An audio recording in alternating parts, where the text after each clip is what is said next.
masuk ke soal nomor 1. Soal nomor 1 adalah berkaitan tentang menentukan pernyataan yang sesuai dengan isi tabel. Jadi tabel nomor 1 ini adalah terkait tentang kunjungan wisata tahun 2013 sampai 2014 untuk 6 buah daerah. Nah, di sini kita lihat langsung ya, Adik-adik. Di sini pertanyaannya adalah pernyataan yang sesuai. Oke, kita lihat yang A. Wisatawan yang datang ke Padang ini mengalami kenaikan. Kalau kita lihat di Padang 2012 itu yang mengunjungi Kota Padang adalah 186.000.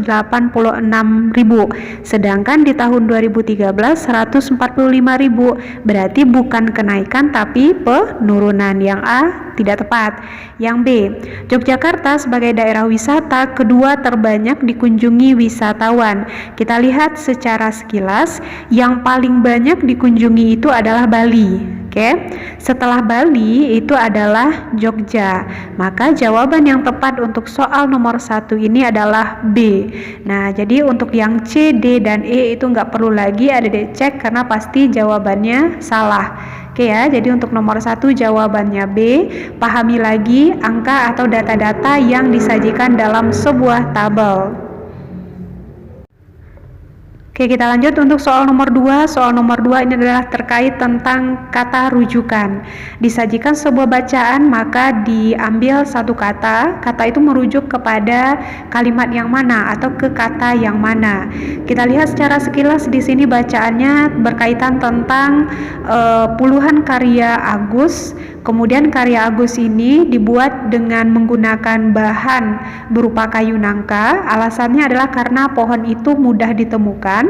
Dan kemudian selain itu pertanyaannya adalah kata itu ini merujuk kepada apa? Nah, kalau kita lihat pasti kata itu ini merujuk kepada kalimat atau kata sebelumnya.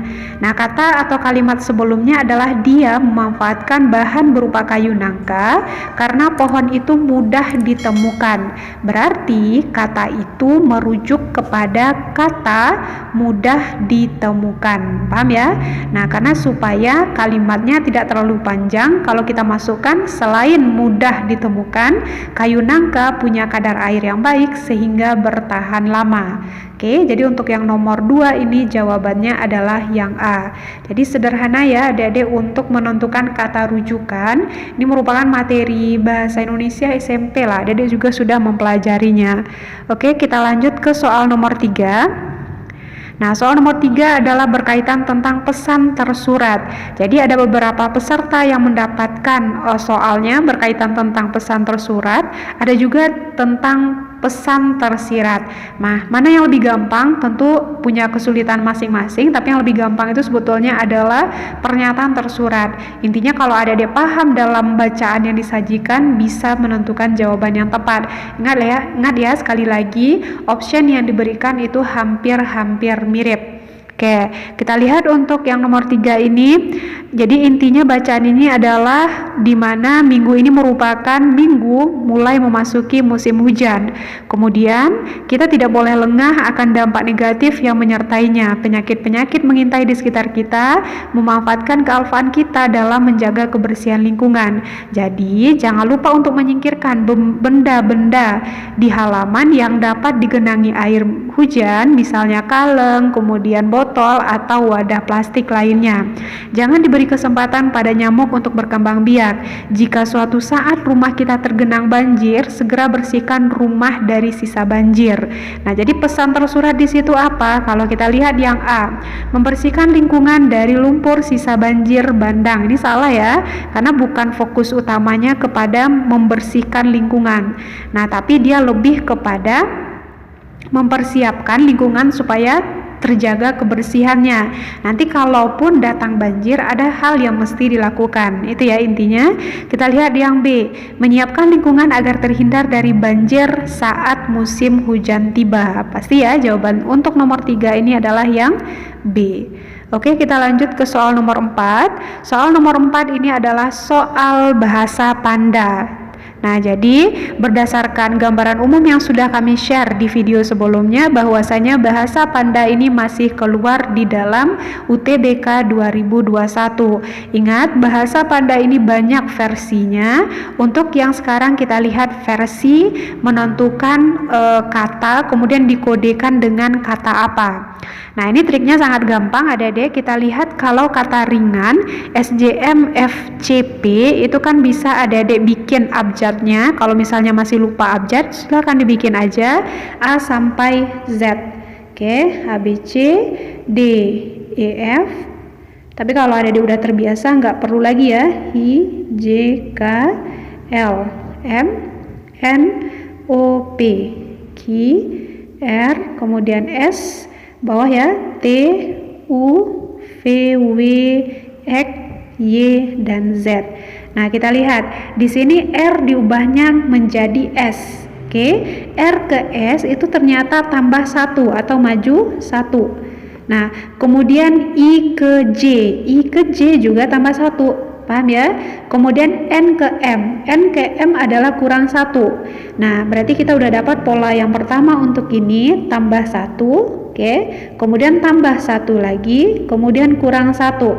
Terus apa lagi? G ke F itu kurang 1 lagi, ya kan? Atau mundur 1. Nah, kemudian apa lagi? A ke C tambah 2. Oke, tambah 2. Kemudian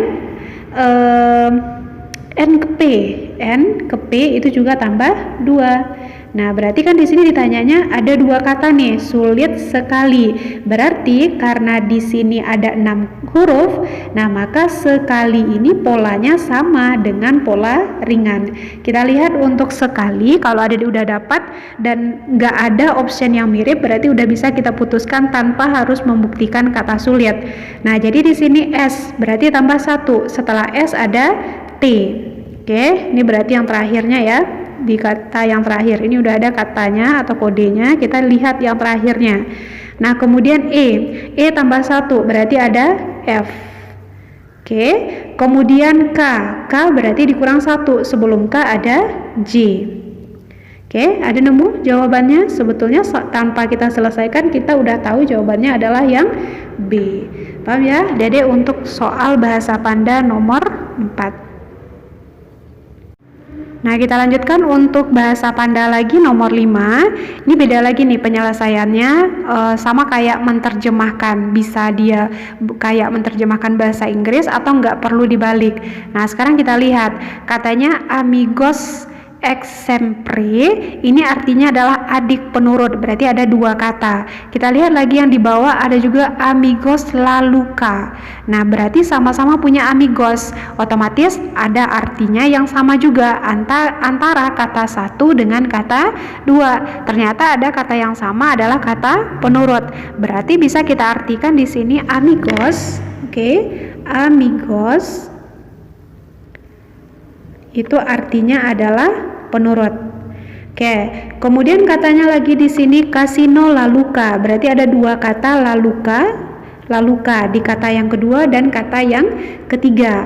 Nah, kita lihat juga artinya sama-sama teman. Oke, laluka artinya adalah teman. Sekarang pertanyaannya adalah seorang adik, berarti adik itu otomatis kodenya adalah exemple. Oke, jadi ada katanya exemple. Nah, ini kan dibalik ya, Dek ya. Nah, di mana exemple otomatis adik itu sebagai kode, exemple kata pertama, berarti ada kata di belakangnya. Kita lihat dalam pilihan exemple ada pilihan untuk B dan pilihan D. Kita lihat bedanya, kalau B exemple gracias, kalau D adalah exemple laluka. Laluka pasti salah karena laluka tadi artinya adalah teman. Oke, berarti jawabannya adalah yang B.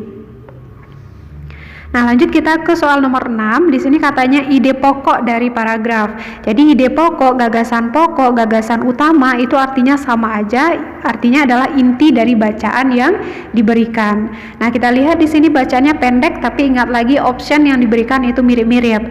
Nah, di sini katanya Trusmi merupakan desa yang dijuluki sentra batik Cirebonan. Hampir semua orang mengenal batik, bahkan masyarakat Cina sangat menyukai motif-motif batik dari desa yang satu ini. ini. Batik banyak sekali ditemukan di desa yang berjarak kurang lebih 5 km ke arah barat kota Cirebon ini, dari produk rumahan sampai produk pabrikan terkenal. Motifnya pun sangat beragam, ada mahkota, mega mendung, dan motif pesisiran lainnya. Jadi apa inti dari bacaan ini? Kalau kita lihat yang A, berbagai motif batik Cirebon, nggak menjelaskan itu ya intinya. Ingat, ide pokok, gagasan utama ataupun gagasan pokok itu bisa berada di awal atau bisa berada di akhir bacaan, induktif atau deduktif. Jelas yang A ini salah. Yang B, produk batik rumahan dan pabrikan, ini nggak tepat sebagai ide pokok bacaan ini. Kemudian yang C, Trusmi sebagai sentra batik Cirebonan, ini betul ya. Nah, ini adalah kalimat utamanya berada di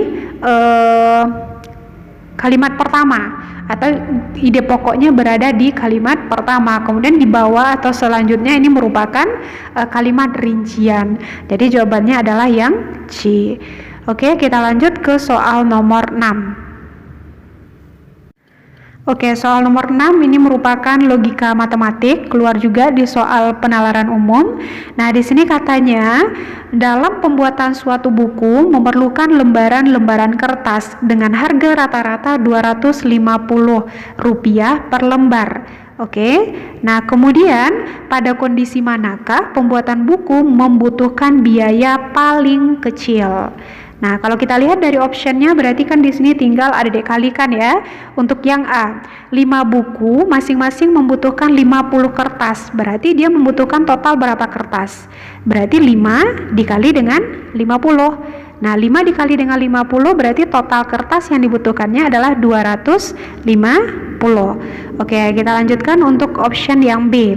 5 buku masing-masing membutuhkan 75 kertas. Berarti tinggal adik kalikan 5 dikali dengan 75. 5 dikali 75 berarti 5. Oke, 375. Oke, kemudian yang C. Nah, dia pertanyaannya adalah yang paling kecil tadi ya, otomatis yang B bisa kita eliminasi karena dia lebih tinggi daripada yang A. Yang C, 6 buku masing-masing membutuhkan 50. 6 dikali 50, 300, masih tinggi dari yang A, kita eliminasi lagi. Kemudian yang D, 6 buku yang masing-masing membutuhkan 100, berarti 6 dikali 100, 600, ini lebih tinggi lagi. Oke, yang E, 7 buku masing-masing membutuhkan 75 kertas, pasti lebih tinggi daripada 5 dikali dengan 50, maka yang paling kecil adalah option yang A. Nah, lanjut kita ke soal nomor 8. Ini adalah soal yang menanyakan pernyataan mana yang memperkuatkan argumen dari ahli ekonomi. Oke, kita lihat bacaannya. Angka pengangguran di kota P menurun dibandingkan dengan tahun sebelumnya. Menurut seorang ahli ekonomi, adanya pembukaan pabrik kertas. Oke, jadi alasan dari angka pengangguran itu turun adalah karena adanya pembukaan pabrik kertas pada tahun ini berkontribusi pada penurunan tingkat pengangguran tersebut. Nah, mana pernyataan yang memperkuat? Yang A, pabrik kertas menerima banyak tenaga kerja di kota P. Ini bisa jadi ya, karena banyak menerima tenaga kerja di kota P, maka terjadi penurunan angka pengangguran. Kita tinggalkan dulu. Yang B, beberapa warga provinsi P mencari pekerjaan ke kota lain. Ini nggak dijelaskan di dalam bacaan, jadi kita eliminasi. Yang C, warga yang menganggur memutuskan untuk membuka lahan bercocok tanam. Ini juga nggak ada hubungannya dengan bacaan. Yang D, perusahaan lain juga membuka pabrik baru di kota P. Nggak dijelaskan juga di dalam bacaan. Yang E, pabrik kertas yang baru dibuka berada di dekat kota P. Bisa jadi, tetapi ini nggak dijabarkan dan juga bukan merupakan inti dari bacaan atau dari kalimat yang memperkuat dari argumen ahli ekonomi. Jadi yang jawaban antara A dan E yang tepatnya adalah yang A. Lanjut nomor 9. Nomor 9 ini adalah berdasarkan informasi yang diberikan, manakah pernyataan berikut yang paling tepat mengenai hasil penelitian. Kita lihat ini adalah bunyi hasil penelitiannya. di mana menurut hasil penelitian di sini bahwa sampah yang menumpuk dapat mengkontaminasi air sehingga meningkatkan risiko disentri, kolera, dan penyakit lainnya. Nah, ini mendukung pernyataan X, pernyataan Y, atau tidak ada hubungannya dengan pernyataan X dan Y. Nah, kita lihat ada X. Tingkat kesehatan warga suatu daerah dapat dilihat dari cara pengelolaan sampah yang dilakukan. Masih membahas sampah ya, berarti bukan memperlemah dan juga tidak relevan, ini bisa kita eliminasi. Oke, ini salah pasti. Oke, salah ya. Ini memperlemahnya kita eliminasi, berarti tinggal option A dan option C. Mana yang lebih tepat? Hasil penelitian memperkuat pernyataan X atau pernyataan Y. Kalau Y, katanya pengelolaan sampah yang buruk akan menyebabkan penurunan kesehatan warga. Hasil penelitian memang sampah yang menumpuk itu bisa mengkontaminasi air dan bisa meningkatkan risiko disentri. Berarti yang lebih tepatnya adalah hasil penelitian memperkuat pemerhati lingkungan yang Y atau pernyataan yang Y. Berarti jawabannya yang C ya. Nah, lanjut ke soal nomor 10. Ini soal logika angka lagi. Adik pahami ya, kalau dia ada dua bangunan yang mirip atau lebih, pasti operasi matematik yang ada digunakan adalah sama. Dan biasanya kita menggunakan kali atau tambah. Itu kata kuncinya untuk menyelesaikan soal seperti ini. Nah, kita lihat untuk gambar di sebelah kiri ada 248 dan menghasilkan angka 8. 8 itu sama dengan S dengan yang di sebelah kanan. Nah, 248 ini kalau kita kalikan 2 kali 4 8, 8 kali 8 64. Berarti akar dari 64 adalah 8. Berarti polanya dapat 6 kali 3 18, 18 kali 2 adalah 36. Akar dari 36 adalah 6. Berarti jawabannya yang D. Lanjut untuk soal nomor 11, ini pernyataan yang sesuai dengan teks. Nah, teksnya pendek ya, tapi mirip-mirip optionnya. Kita lihat Indonesia merupakan paru-paru dunia kedua. Indonesia memiliki hutan lebat yang mempunyai banyak oksigen, dan di negara ini terdapat tumbuhan serta hewan yang khas seperti matoa, kayu cendana, burung cendrawasih, orangutan, dan komodo. Nah, pernyataan yang A, Indonesia memiliki hutan yang paling luas. Ini nggak dijelaskan di dalam teks, salah ini. Kemudian yang B, hutan Indonesia memiliki aneka jenis tumbuhan dan hewan khas. Ini betul ya, bisa jadi kita cek dulu yang lain. Hewan hidup makmur di hutan Indonesia, ini juga nggak dijelaskan. Banyak hewan dan tumbuhan yang terbengkalai, apalagi ini. Dan E, matoa, kayu cendana, komodo, dan merupakan fauna. Nah, matoa dan kayu cendana ini merupakan tumbuhan, berarti dia merupakan flora, bukan fauna. Salahnya di situ untuk yang E, berarti jawaban yang tepat adalah yang B. Lanjut ke soal nomor 12. Nah, ini katanya adalah pengurutan dari lagu yang akan diputar. Ini penalaran analitik ya, adik-adik. Kita lihat katanya ada 5 lagu, lagu I, F, G, oke, ada F, kemudian G, kemudian I, J, dan H. Nah, kemudian kita baca ketentuannya, katanya lagu F akan diputar terakhir, oke, F terakhir.